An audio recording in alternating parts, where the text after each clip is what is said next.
Hello दोस्तों, आपका अपने YouTube चैनल 5 सक्सेस में स्वागत है। दोस्तों, आज हम समसामयिक घटना चक्र से भारत का भूगोल लेकर के आए हैं। चलिए दोस्तों, वीडियो स्टार्ट करते हैं। क्वेश्चन नंबर 1 देखते हैं। निम्नलिखित कथनों में से कौन से भारत के बारे में सही है? सही उत्तर के चयन हेतु अधोलिखित कूट का उपयोग कीजिए। पहला ऑप्शन, भारत विश्व का 5वां बड़ा देश है।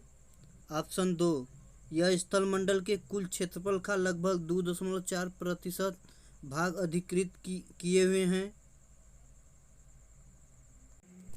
ऑप्शन नंबर 3, समूचा भारत उष्णकटिबंधीय में स्थित है। ऑप्शन 4, 82 डिग्री से 30 पूर्वी देशांतर का उपयोग भारतीय मानक समय को निर्धारित करने के लिए किया जाता है। तो दोस्तों, इसका सही आंसर है 2 और 4 दोनों। दो देख ले। यह स्थलमंडल में कुल क्षेत्रफल का 2.4% अधिकृत हुए हैं। और 4 देख लेते हैं। 82 डिग्री से 30 डिग्री पूर्वी देशांतर का उपयोग भारतीय मानक समय का निर्धारित करने के लिए किया जाता है।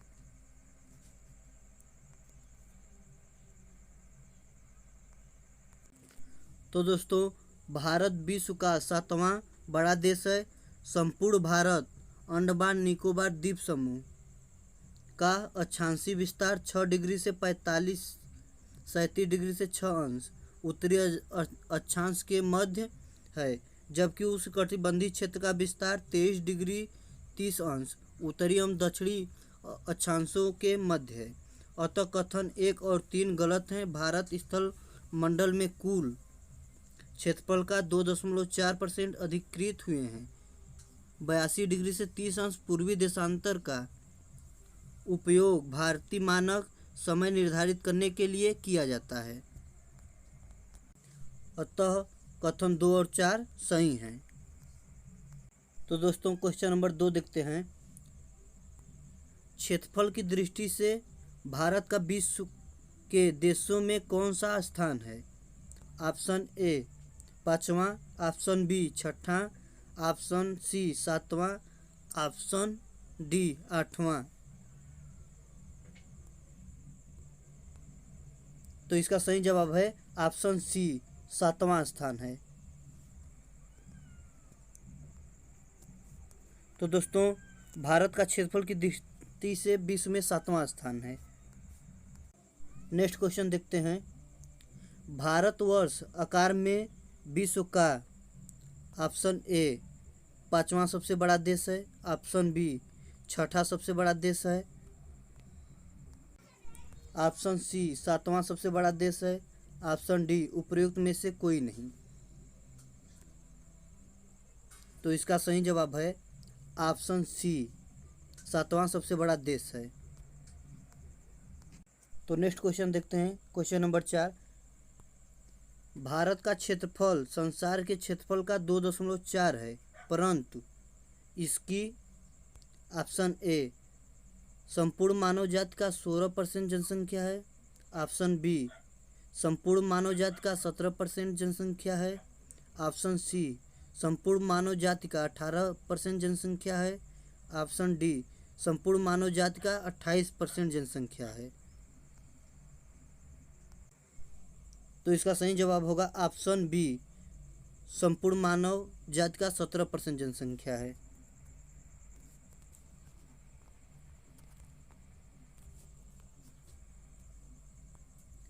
भारत का क्षेत्रफल 32,87,263 वर्ग किलोमीटर है, जो संसार के समस्त क्षेत्रफल के स्थलीय भाग का लगभग 2.4% है, जबकि भारत में संपूर्ण विश्व की 17.5 वर्ष 2011 की जनगणना के अंतिम आंकड़ों के अनुसार जनसंख्या निवास कर रही है। अतः निकटतम सही उत्तर विकल्प बी होगा। क्वेश्चन नंबर 5 देखते हैं। भारतवर्ष में लगभग कितने गांव हैं? Option A 5 lakh, option B 6,30,000, option C 8 lakh, option D इनमें से कोई नहीं। तो इसका सही जवाब होगा ऑप्शन डी, इनमें से कोई नहीं। वर्ष 2011 की जनगणना के अंतिम आंकड़ों के अनुसार भारत में गांवों की जनसंख्या लगभग 6,40,932 है। अतः विकल्प डी सही उत्तर है। क्वेश्चन नंबर 6 देखते हैं। निम्नलिखित जोड़ों में से कौन सा जोड़ा सही नहीं है? ऑप्शन ए भारत का कुल क्षेत्रफल -3.28 मिलियन वर्ग किलोमीटर, ऑप्शन बी भारत का अक्षांशीय विस्तार -8 डिग्री से 4 अंश उत्तर से 37 डिग्री 6 अंश उत्तर, ऑप्शन सी भारत का रेखांशीय विस्तार -68 डिग्री से 7 पूरब से 97 डिग्री से 25, ऑप्शन डी भारत में राज्यों की संख्या 26।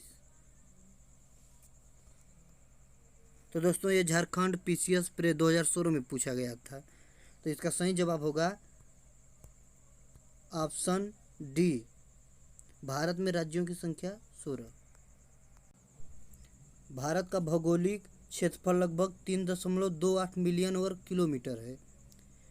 इसके मुख्य भूमि का अक्षांशीय विस्तार 8 डिग्री से 4 अंश उत्तर से 37 डिग्री 6 अंश उत्तर तक तथा देशांतरी विस्तार 68 डिग्री 7 अंश पूर्व से 97 डिग्री 25 अंश पूर्व तक है।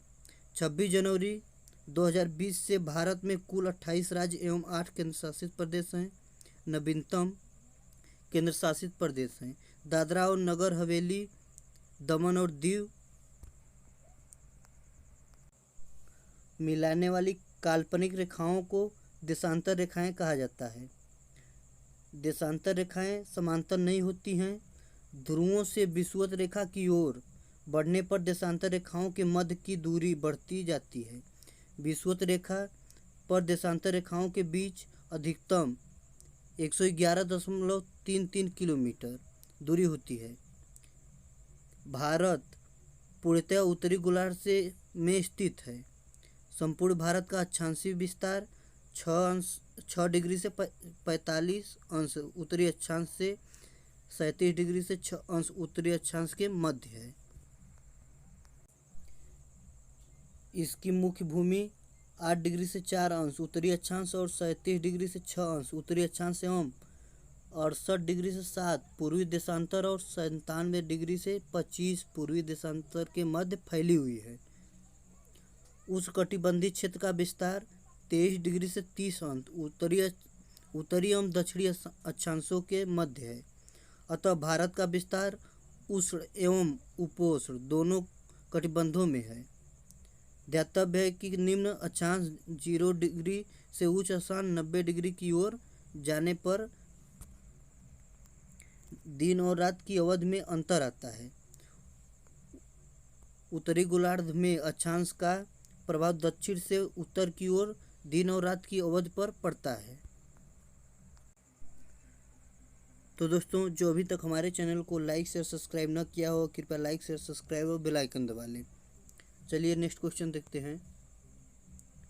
भारत विस्तृत है ऑप्शन ए 37 डिग्री से 17 अंश 53 अंश उत्तर तथा 8 डिग्री से 6-28 दक्षिण के बीच, ऑप्शन बी 37 डिग्री से 17 अंश 53 उत्तर तथा 8 डिग्री 4.28 दक्षिण के बीच, ऑप्शन सी 37 डिग्री से 17.53 उत्तर की ओर तथा 8 डिग्री से 28 उत्तर के बीच, ऑप्शन डी उपयुक्त में से कोई नहीं। तो इसका सही जवाब होगा ऑप्शन डी उपयुक्त में से कोई नहीं। दोस्तों इसके लिए माफ़ी चाहेंगे, क्वेश्चन उलट पुलट के लग गया है। ऑप्शन ए आप क्वेश्चन नंबर 1 आ गया है, क्वेश्चन दूसरा है लेकिन उलट पुलट के लग गया है दोस्तों, इसके लिए माफ़ कीजिएगा। तो दोस्तों क्वेश्चन नंबर 9 देखते हैं, इसके लिए माफ़ी कीजिएगा ज़रूर। सिक्किम से गुजरने वाला अक्षांश निम्नलिखित में से किस एक से भी होकर गुजरता है? Option A Rajasthan, option B Punjab, option C Himachal Pradesh, option D Jammu Kashmir. तो इसका सही जवाब होगा ऑप्शन ए राजस्थान।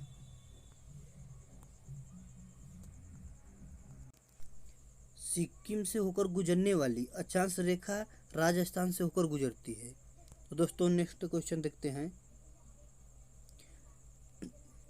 जिस जिले से 70 डिग्री पूर्व देशांतर रेखा गुजरती है वह है?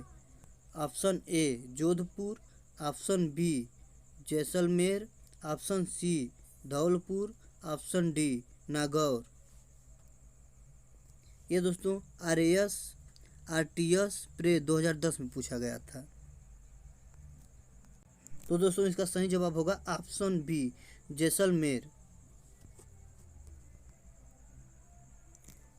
70 डिग्री पूर्वी देशांतर रेखा जैसलमेर जिले से होकर गुजरती है।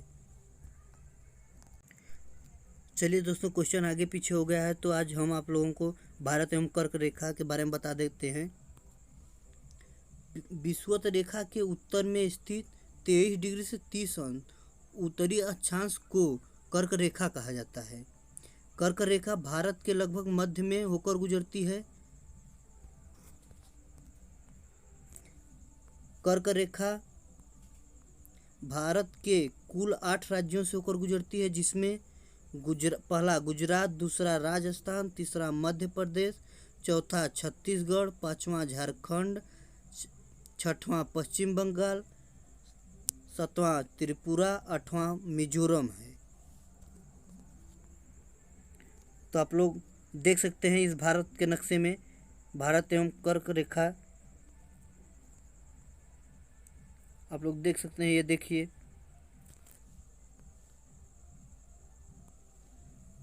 सूर्य के उत्तरायण भूमध्य रेखा के उत्तर होने के बाद से ही उत्तरी गोलार्ध में दिनों ही अवधि बढ़ी जाती है। 21 जून को सूर्य उत्तरायण स्थिति के सरोज बिंदु पर होता है। जून माह के कर्क रेखा के उत्तर जाने पर दिनों की अवधि बढ़ने लगती है। तो दोस्तों जो अभी तक हमारे चैनल को लाइक शेयर सब्सक्राइब न किया हो कृपया लाइक शेयर सब्सक्राइब कर ले। मिलते हैं कल की नेक्स्ट वीडियो में। थैंक्स सो फार वेरी मच।